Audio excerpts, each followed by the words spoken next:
तो आज का जो पहला टॉपिक है ये एक डीआरएस कॉन्क्लेव हुआ है, जो कि डायरेक्ट सीडेड राइस कॉन्क्लेव इसे कहा गया है। ये उत्तर प्रदेश में हुआ है और इसी से संबंधित एक घटनाक्रम यहाँ पर देखा जाए तो डेवलप हुआ है, जिसके बारे में हम आप सभी को बताते हैं। सबसे पहले देखिए यहाँ पे डायरेक्ट सीडेड जो राइस कॉन्क्लेव है, ये मुख्यमंत्री योगी आदित्यनाथ ने अंतर्राष्ट्रीय चावल अनुसंधान संस्थान के दक्षिण एशिया क्षेत्रीय केंद्र में आयोजित डीआरएस कॉन्क्लेव 2025 में उत्तर प्रदेश की $1 ट्रिलियन की अर्थव्यवस्था के विजन के अनुरूप 2030 तक वैश्विक खाद्य भंडार बनने के लक्ष्य की पुष्टि की। यानी कि एक तरीके से देखा जाए, भारत में चावल के अनुसंधान संस्थान जो अंतर्राष्ट्रीय स्तर पर है, इसको ध्यान दीजिएगा, अंतर्राष्ट्रीय चावल अनुसंधान संस्थान जो दक्षिण एशिया में केंद्र है, क्षेत्रीय केंद्र है भारत में, इसको लेकर के लगातार भारत में खाद्यान्न उत्पादन पर एक फोकस किया जा रहा है और आत्मनिर्भर बनने के प्रयास के दृष्टिकोण से इस पर काम चल रहा है। और इसी समारोह में देखा जाए तो एक तो यूपी का एक लक्ष्य है कि उसे $1 ट्रिलियन की अर्थव्यवस्था बनानी है और उसको लेकर के राज्य सरकार की तरफ से लगातार पॉलिसी मेकिंग और नए तरीके के सुधार किए जा रहे हैं। और उसी दृष्टिकोण में एक और यहाँ पे अनुरूप एक टारगेट यहाँ पे रखा गया है कि 2030 तक वैश्विक खाद्य भंडार बनने का यहाँ पर भारत का लक्ष्य है। यूपी यहाँ पर देखा जाए तो अनाज उत्पादन एक कृषि प्रधान देश है जो इंडस्ट्रियलाइजेशन के दौर से वर्तमान समय में गुजर रहा है। लेकिन फिर भी अभी हम देखें तो यूपी का एक प्रमुख व्यवसाय अगर हम देखें या हम कहें अर्थव्यवस्था की रीढ़ अगर हम देखें तो कृषि है। इसी दृष्टिकोण से कृषि में आधुनिकीकरण और प्रौद्योगिकी को अपनाने को लेकर के यहाँ पर बात की गई है। कृषि ज्ञान उत्पादों और यांत्रिकी नवाचारों का शुभारंभ इसके तहत किया जाएगा और साथ ही देखा जाए किसानों को एक मिनी किट भी वितरित की जाएगी, क्योंकि किसानी भी वर्तमान समय में देखा जाए तो पहले के जमाने में अगर हम देखें तो हल के माध्यम से जो जुताई हुआ करती थी, वहां पर उसकी जगह पर अब ट्रैक्टर ने ले ली है। किसानी का भी अगर हम कहें तो मशीनीकृत हो गई है, चाहे वो जुताई करनी हो, चाहे वहां पर आपको कटाई करनी हो, चाहे वहां पर आपको धान इत्यादि की अभी देखा जाए तो स्थिति चल रही है, तो कई तरीके के मशीन आ चुकी हैं और उन मशीनों के माध्यम से किसानों का कार्य आसान हुआ है।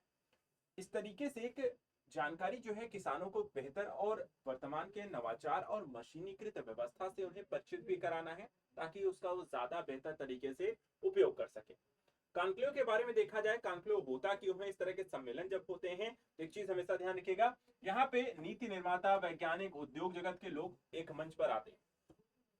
देखिए यहाँ पे सबका अलग अलग काम है। नीति निर्माता पॉलिसी बनाता है, वैज्ञानिक जो होता है विभिन्न जैसे कि कृषि क्षेत्र से संबंधित जो विभिन्न प्रकार की समस्याएं हैं उस पर शोध करना, उसके उपाय बताना, नए यहाँ पर बीज लेकर आना, नए तरीके की प्रौद्योगिकी लेकर आना या नए तरीके के कह सकते हैं नवाचार के माध्यम से कृषि में यहाँ पर कैसे बेहतर किया जा सकता है, वो लेकर आता है। और उद्योग जगत होता है जो इनके द्वारा नई खोज, नई डेवलपमेंट की गई है उसको इंडस्ट्रियलाइजेशन करके, उनको बना करके बाजार में लेकर आना, ताकि लोगों तक आसानी तक पहुंच सके। तो एक मंच जो होता है यहाँ पर सभी लोग एक साथ मिलकर के काम करते हैं। उत्तर प्रदेश में देखा जाए तो उसके बाहर अनुकूल समावेशी जलवायु संवेदनशील कृषि विकास को क्रियान्वयन करने के लिए एक मार्ग के तौर पर इसे विकसित किया जाएगा। इसी में जैसे मैंने कहा कि वैश्विक खाद्य भंडार का विजन भी रखा गया है, तो इसमें क्या टारगेट है, क्या जानकारी है, वो भी देख लेते हैं। सबसे पहले देखिए तो मुख्यमंत्री ने कॉन्क्लेव के दौरान उत्तर प्रदेश की कृषि विभाग की 150वीं वर्षगांठ के उपलक्ष्य में सतत जलवायु संवेदनशील और प्रौद्योगिकी संचालित कृषि के परिवर्तनों पर इसमें जोर दिया है। इसके अतिरिक्त कृषि प्रगति और उपलब्धियां हमने क्या क्या प्राप्त की हैं उसके बारे में आपको बता दें।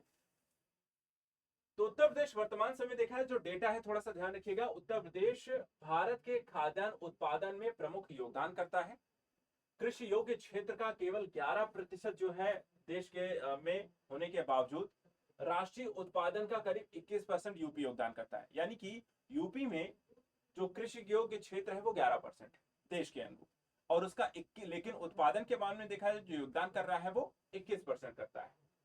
8 वर्षों में राज्य सरकार के प्रयासों के कारण कृषि उत्पादन में 5 गुना की वृद्धि हुई है।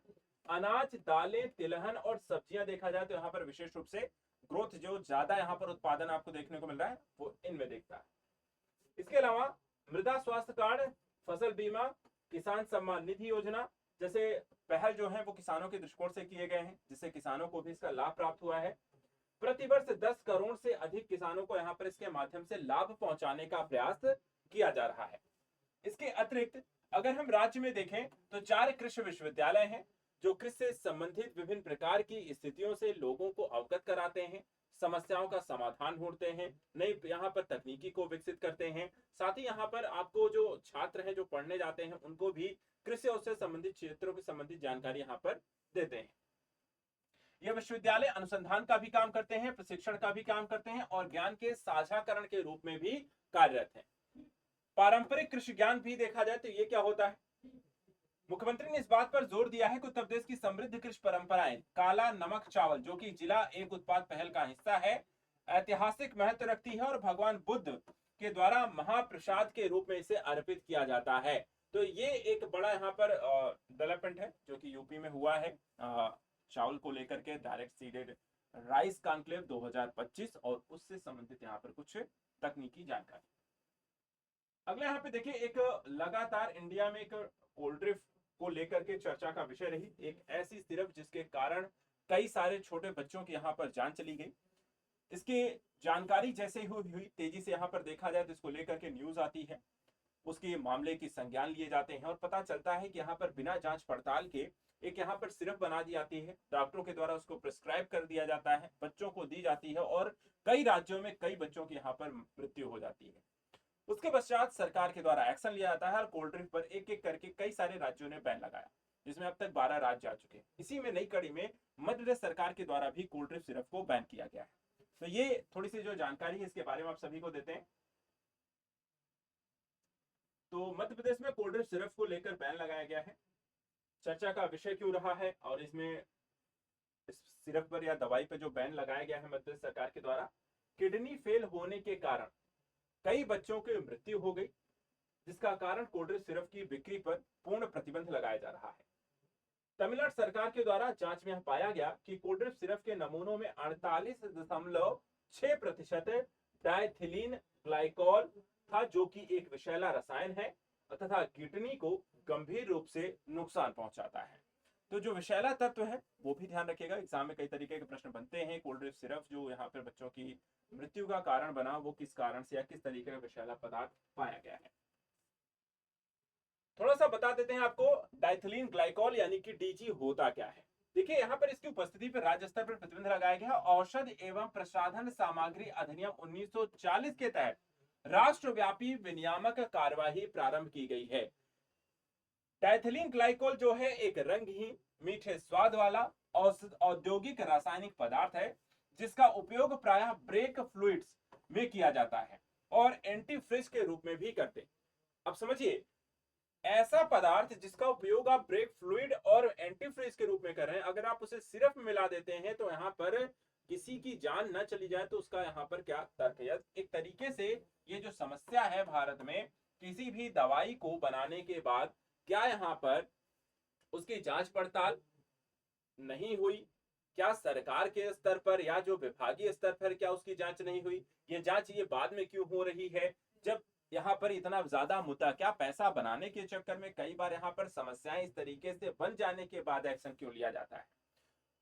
क्योंकि जो दवाइयां आप बनाते हैं, देखिए एक बड़ा मुद्दा यह है कि भारत में दवाइयां बड़े स्तर पर बनाई जाती है और विश्व में कई देशों को निर्यात भी हम करते हैं, लेकिन इसके लिए बहुत जरूरी जो पहलू है इसका सबसे जरूरी कि मानक और जांच होना। किन मानकों पर बनाई गई है, क्या वो सही उतर रहे हैं, जांच जो है के बाद क्या यहाँ पर सही मात्रा में है चीजें, कोई ऐसी चीज तो नहीं मिली है जिससे लोगों पर नुकसान पहुंच रहा है, और क्या उसके टेस्ट किए गए हैं और टेस्ट के रिजल्ट क्या निकल कर आए हैं, उसके बाद कोई चीज आप मार्केट में उतारते हैं। लेकिन यहाँ पर ये दवाई आ जाती है मार्केट में, कई राज्यों में चली जाती है, उसके बाद इस तरीके कई सारे राज्यों में ये केसेस आते हैं, तब जाकर के ये एक्शन क्यों लिया गया, ये एक सबसे बड़ा सवाल है जो कि पूछा जाना चाहिए था सभी राज्य और सरकारों से। साथ ही यहाँ पर जो भी विभाग हैं जो इस कार्य को देखते हैं उनको। कुछ औषधि निर्माता इसे सस्ता विलायक मानकर प्रयोग करते हैं क्योंकि इसका भौतिक गुण सुरक्षित और औषधि यौगिक के रूप में यहाँ पर देखा जाए तो समान होता है। डीजी के सेवन से पेट दर्द होता है, उल्टी होती है, गुर्दे की विफलता, तंत्रिका तंत्र की क्षति हो सकती है, इस तरह की समस्याएं आपको होती हैं और यही कारण है कि यहाँ पर अधिक मात्रा में अगर आप इसे लेते हैं तो ये मृत्यु का कारण बनती है, जैसा कि यहाँ पर हुआ। थोड़ा सा आपको बता दें कि भारत में जो औषधि एवं प्रसाधन सामग्री अधिनियम है 1940 वो क्या है और किसमें क्या कानून बनाया गया है। तो सबसे पहले देखिए, भारत में बनाया गया औषधि प्रसाधन सामग्री के तहत किसी भी दवा के संदर्भ में उसके आयात, उसके निर्यात, उसकी बिक्री, उसके वितरण को लाइसेंस एवं परमिट के माध्यम से नियंत्रित किया जाता है। यानी कि यहाँ पर आपको सारी प्रक्रिया हो रही है और इसी के तहत सारी चीजें संचालित होती हैं। इसका मुख्य उद्देश्य यह होता है कि इसके माध्यम से बाजार में जो उपलब्ध औषधियां हैं, जो प्रसाधन सामग्री है, उसको सुरक्षित और प्रभावी बनाया जाए। साथ ही राष्ट्रीय स्तर पर जो गुणवत्ता मानक हैं, उनके अनुरूप इन दवाइयों का निर्माण किया जाए। इसके साथ ही औषधि एवं प्रसाधन सामग्री नियम 1945 के तहत औषधियों के विभिन्न अनुसूचियों में भी वर्गीकृत किया जाता है। यानी कि हर दवा को यहाँ पर एक अलग विशिष्ट कैटेगरी में रखा गया है कि कौन सी दवा किस वर्ग के लिए है, कौन सी दवा किस रोग के लिए है, और यहाँ पर इसको लेकर के पूरे मानक तय किए गए। उनके भंडारण, बिक्री, प्रस्तुतिकरण और चिकित्सीय परिचय से संबंधित दिशा निर्देश भी दिए हैं। कई सारी दवाइयां यहाँ पर देखा जाए, अगर आप कोई भी दवाई खा रहे हैं, ठीक है, तो उन दवाई के सबसे पहले यहाँ पर जो डिस्क्रिप्शन लिखे होते हैं, जो जानकारी यहाँ पर होती है, उसमें अगर आप देखें तो नीचे लिखा होता है कई बार कि बिना डॉक्टर की सलाह के ना, बिना प्रिस्क्राइब के ना ले। और कई बार मेडिकल स्टोर पे अगर आप जाते भी हैं तो वो भी अगर आप ऐसी दवाइयां मांग रहे हैं तो वहां पर वो बोल देते हैं कि क्या आपके पास दवा का पर्चा है, वो आप मुझे दीजिए तब हम दवाइयां देंगे। ऐसे आपको ये दवाई हम नहीं दे सकते हैं, क्योंकि कई सारी दवाइयों के पर्टिकुलर इलाज के लिए होता है। अगर आप गलत तरीके से लेते हैं तो वो आपको नुकसान भी पहुंचा सकती है। तो ये सारी चीजें हैं जिसका कई बार जो होता है उल्लंघन भी हो जाता है, जिसके परिणाम इस तरीके के निकल कर आते हैं। चलिए अगले यहाँ पर आप देख रहे हैं एक जो ये चित्र, ये अरावली का है, और इसको लेकर के देखा जाए तो भारत सरकार और कई राज्यों के अंतर्गत ये फैली हुई एक श्रृंखला है, जिस पर केंद्र सरकार के द्वारा एक निर्णय लिया गया था कि हम डेवलपमेंट करेंगे जैव विविधता के दृष्टिकोण से एक ग्रेट वॉल को डेवलपमेंट को लेकर। इसी में सुप्रीम कोर्ट की एंट्री आती है, सुप्रीम कोर्ट उस पर बैन लगा देता है। हरियाणा सरकार ने अब अरावली को लेकर के एक नई परिभाषा जनरेट की है, जिसके माध्यम से कुछ प्रक्रियागत चीजों में परिवर्तन लाने का प्रयास किया जा रहा है, अपने प्रोजेक्ट को आगे बढ़ाने का काम करना है। आखिर ये पूरी स्थिति क्या है उसको आपको समझाते हैं। सबसे पहले अगर हम देखें, हरियाणा ने अरावली परिभाषा में संशोधन किया है। तो ये अरावली परिभाषा है क्या, अरावली को लेकर के किस तरीके की परिभाषा है और हरियाणा सरकार के द्वारा इसमें क्या परिवर्तन किया गया है उसके बारे में बताते हैं। देखिए यहाँ पर हरियाणा सरकार के द्वारा न्यूनतम भूगर्भीय आयु और ऊंचाई के मानदंडों को जोड़कर अरावली पर्वत श्रृंखला को पुनः परिभाषित किया गया है, जिसके कारण संरक्षण में कमी और पर्यावरणीय संरक्षण पर इसके प्रभाव को लेकर के चिंताएं बढ़ गई हैं। ठीक है, अब इसको लेकर के क्या परिभाषा दी गई है पहले वो समझिए। क्या यहाँ पर पूरी जानकारी हमारे पास, अरावली क्या है, जो परिभाषा लाई गई है उसका क्या यहाँ पर मतलब है, पर्यावरण को में किस तरीके से उनको इस क्षेत्र में यहाँ पर जो अरावली पर्वत श्रृंखला है इसमें क्या नुकसान हो सकता है वो समझेंगे। सबसे पहले देखिए, अरावली की जी परिभाषा तय करने की जो प्रक्रिया है वर्ष 2024 में प्रारंभ हुई, जब सर्वोच्च न्यायालय ने केंद्रीय पर्यावरण मंत्रालय से प्रभावित 4 राज्यों, कौन कौन से, दिल्ली, राजस्थान, हरियाणा, गुजरात को एक एकीकृत परिभाषा निर्धारित करने का निर्देश दिया। क्योंकि इन चारों क्षेत्रों में यानी गुजरात, राजस्थान, हरियाणा और दिल्ली में जो अरावली पर्वत श्रृंखला है वो फैली हुई है। ठीक है, अब यहाँ पर एकीकृत यहाँ पर परिभाषा होनी चाहिए जो सभी जगह पर समान रूप से मान्य हो। अब हरियाणा की परिभाषा क्या है, तो 4 अक्टूबर 2025 को हरियाणा के भू विज्ञान एवं खनन विभाग ने अरावली की एक नई परिभाषा को अंतिम रूप दिया है, जिसमें उनके अनुसार अरावली की वे पहाड़ियां अरावली मानी जाएंगी जो आसपास की भूमि से करीब 100 मीटर से अधिक ऊंची हैं और 1 अरब वर्ष से अधिक पुरानी चट्टानें निर्मित है।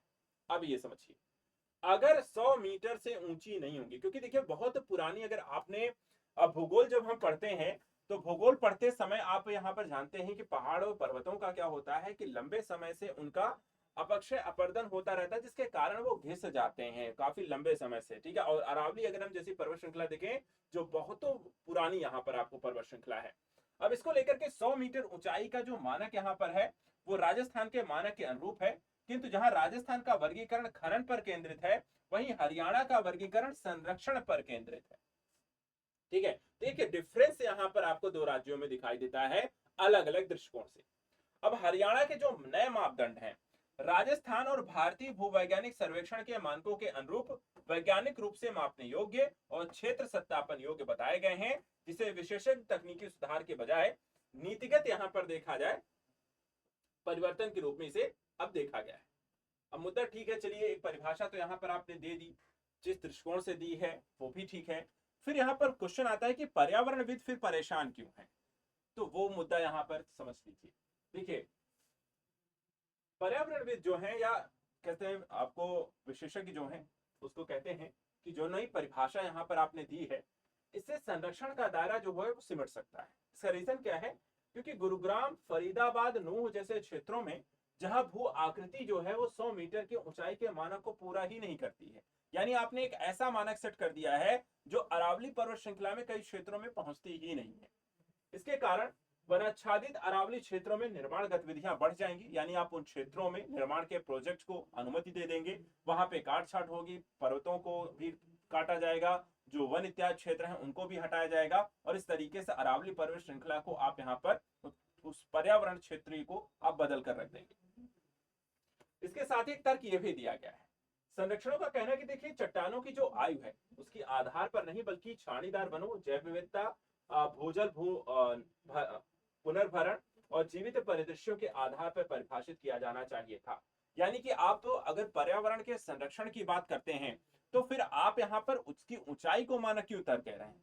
आप उस क्षेत्र में पाए जाने वाले जो जीव जंतु हैं, जो वहां पर पेड़ पौधे हैं, जो वहां की आपकी जैव विविधता है, आप उसको आधार बनाइए अगर आपको उनको संरक्षित करना था। अगर आपने 100 मीटर की ऊंचाई का मानक तय कर दिया, जो कई सारे क्षेत्रों में है नहीं, लेकिन उन क्षेत्रों में भी कई सारे जीव जंतु, पक्षी, जैव विविधता इत्यादि विद्यमान है, पेड़ पौधे इत्यादि कई तरह की प्रजातियां हैं, तो आप तो उन्हें तो वहां पे नष्ट कर देंगे।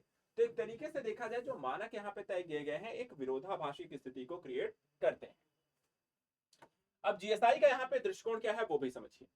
देखिए, जीएसआई ने यहाँ पे हरियाणा के जो पूर्व मसौदे पर आपत्ति जताई है और इससे अत्यधिक प्राचीन आर्कियन संरचनाओं को शामिल किया है, जो वैज्ञानिक दृष्टि से भी यहाँ पर आपको सटीक नहीं है। तो दूसरी दृष्टिकोण से भी यहाँ पर क्वेश्चन मार्क किया गया है। नई परिभाषा जो है अरावली को अरावली तथा दिल्ली सुपर ग्रुप, और जिसमें हम देखते हैं पैलियो प्रोटो प्रोटेरोजोइक और मेसो प्रोटेरोजोइक की चट्टानों तक सीमित करती है। एरिनपुरा ग्रेनाइट और मलानी रायोलाइट और न्यू प्रोटेरोजोइक और अंतःप्रवेशी चट्टानों को यहाँ पर बाहर करती है। तो यानी कि अलग अलग काल वर्गों की चट्टाने जो है, यानी कि बहुत पुरानी चट्टाने बहुत हो सकती हैं, आपको कम है, उसके बाद और भी डेवलप हुई हैं, तो आप एक तरीके से विभाजन की प्रक्रिया जो क्रिएट कर रहे हैं वो भी यहाँ पे समस्याप्रद है। इसके अलावा भूविज्ञान विभाग के अनुसार हरियाणा के अरावली भू आकृति में अंतः प्रवेशी ग्रेनाइट का अंश 3% से भी यहाँ पर कम है, जबकि अजबगढ़ और अलवर समूहों की चट्टानें यहाँ पर आपको ज्यादा है। यानी कि एक तरीके से देखा जाए, अरावली की श्रृंखला जो गुजरात, राजस्थान, हरियाणा, दिल्ली तक फैली हुई है, यहाँ पर अलग अलग राज्यों में अलग अलग तरीके की इसी क्षेत्र यानी कि अरावली पर्वत श्रृंखला की अलग अलग प्रकार की समूह की चट्टानें हैं, जो कि स्थितियां यहाँ पर थोड़ा सा अलग बना देती है। अब देखा जाए, जिसको लेकर के सर्वोच्च न्यायालय की भी अपनी एक भूमिका है, इस पर हस्तक्षेप सर्वोच्च न्यायालय के द्वारा भी किया गया था। उनका यहाँ पर क्या तर्क है?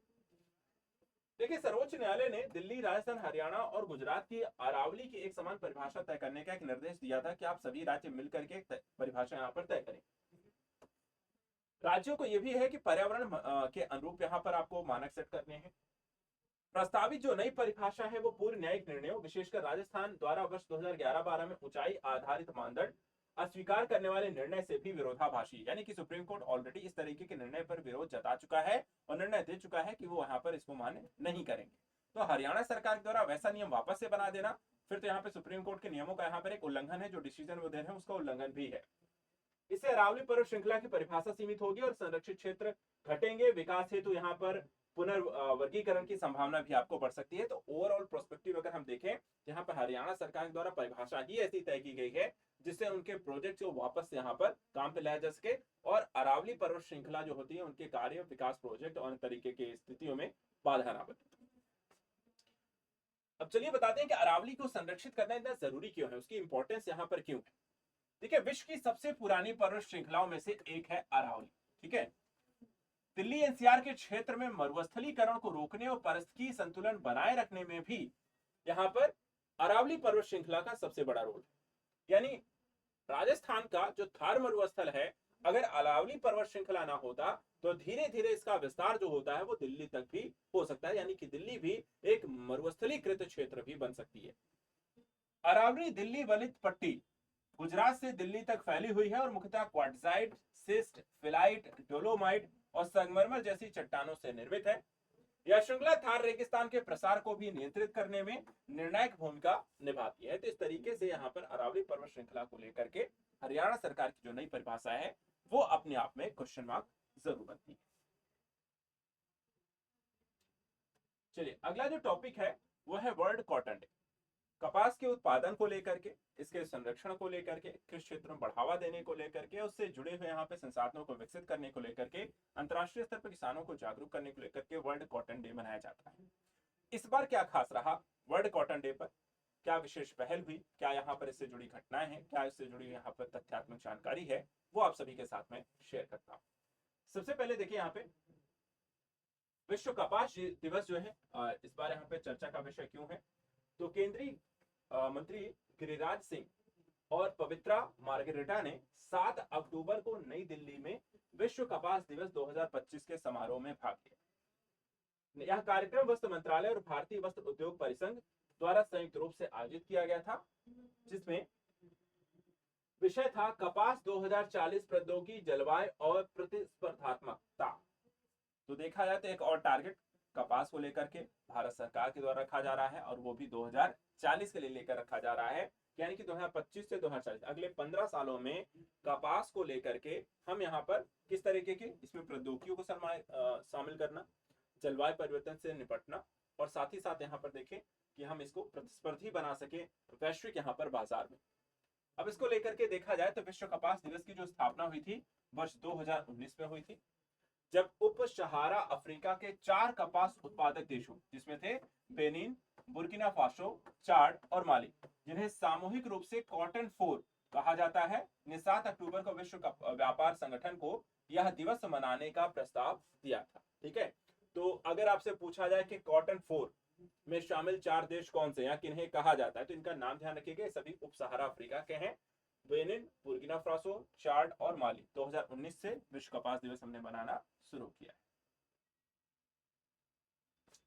चलिए बात करते हैं इसके उद्देश्यों के बारे में। तो सबसे पहले इसमें देखिए, इस दिवस का उद्देश्य है कि हम अल्प विकसित देशों के कपास और कपास से संबंधित उत्पादों को वैश्विक बाजार तक कैसे पहुंच को प्रदान करते हैं और साथ ही जागरूकता हम लोगों के बीच कपास को लेकर के उत्पन्न कर सकें। अब कपास को यहाँ पर वैश्विक बाजार में अगर आपको बनाना है तो जरूरी है तो आपको ऐसी व्यापार नीतियां बनानी होंगी जो सस्टेनेबल हो, रेगुलर रूप से यहाँ पर सभी के लिए आवश्यक रूप से उसका संचालन किया जाना आसान।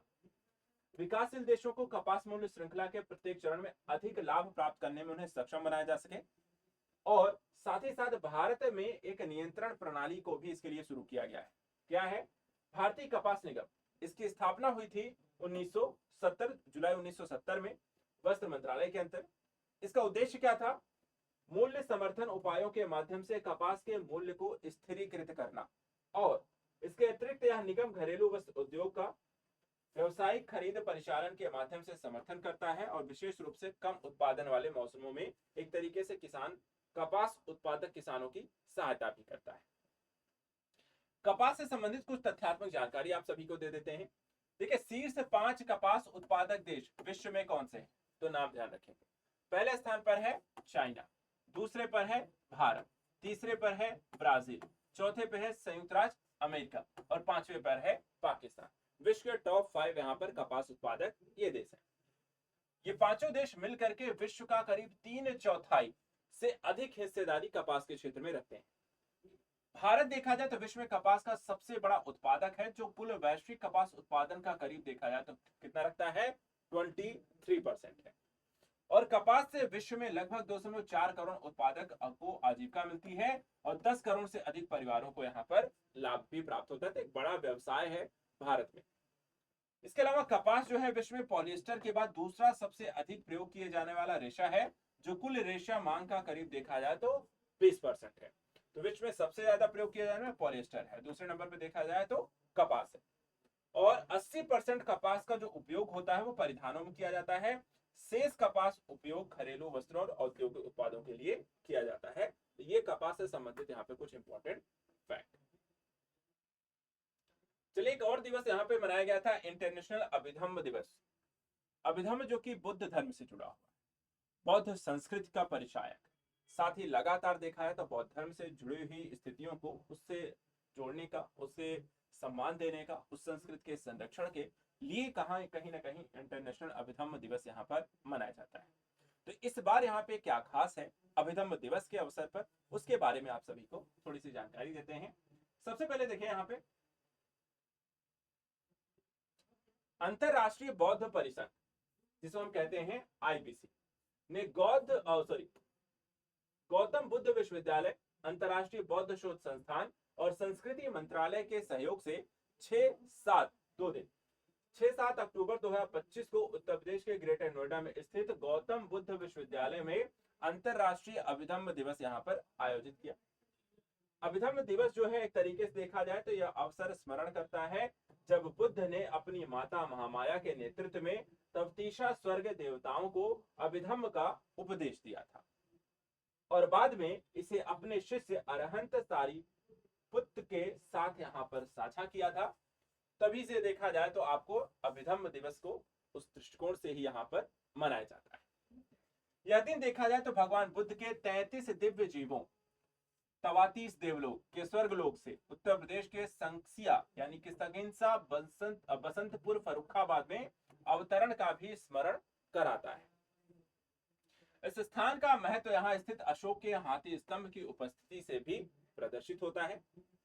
घटना के प्रतीक के तौर पर अभिधम्म दिवस का वर्षावास, वस्सा और पावारणा उत्सव के समापन के साथ मेल खाता हुआ दिखाई देता है। ये सारी जो प्रक्रियाएं हैं वो जुड़ी हुई हैं, जिसे हम अभिधम्म दिवस के रूप में यहाँ पर मनाते हैं। अब इसमें देखा जाए तो कुछ विशेष जानकारी जो है वो आपको ध्यान रखनी है, जैसे कि वर्षावास क्या है, पवरणा उत्सव क्या है। तो वर्षावास यानी कि वस्सा जो है एक तरीके का वार्षिक 3 महीने का मठवासी एकांतवास है। मठवासियों का 3 महीने का एकांतवास है वर्षावास, जो विशेष रूप से मानसून के मौसम के दौरान थेरवाद बौद्ध परंपरा में किया जाता है। तो एक तो ये फैक्ट ध्यान रखिएगा। दूसरा है जो पवरणा उत्सव है, ये क्या है? ये वास्सा के समापन का प्रतीक है, जहां भिक्षु एकत्र होकर एकांतवास के दौरान हुई किसी भी गलती या भूल को स्वीकार करते हैं और अपने साथी भिक्षुओं को आमंत्रित करते हैं कि वे उन कमियों को इंगित करें जो उन्होंने देखी हो, या उत्सव के 11वें चंद्र मास की पूर्णिमा के दिन मनाया जाता है और आमतौर पर अक्टूबर में ये आता है। तो एक तरीके से देखा जाए तो ये 3 महीने का एकांतवास, और उसके बाद जब वापस आते हैं तो वहां पे पवरणा उत्सव आयोजित होता है। इसमें मुख्य क्रियाएं क्या क्या होती हैं? तो सबसे पहले देखा जाए तो अभिधम्म जो वर्तमान स्वरूप में अगर हम देखें तो दार्शनिक, नैतिक और मनोवैज्ञानिक आयामों का अध्ययन करने का एक तरीका है, और साथ ही बौद्ध विचारों को समझने और अभिधम्म की प्रासंगिकता, पाठ परंपरा, समकालीन परिप्रेक्ष्य पर एक अंतरराष्ट्रीय सम्मेलन का आयोजन किया गया था। विनोद कुमार कौन है? क्यूरेट की गई 90 देशों की 2500 से अधिक बौद्ध डाक टिकटों की विशेष प्रदर्शनी आयोजित की गई इनके द्वारा, और जिसमें डाक टिकट संग्रह के माध्यम से बौद्ध विरासत की झलक को प्रस्तुत किया गया। ठीक, इनका नाम भी यहाँ पर ध्यान रखिए।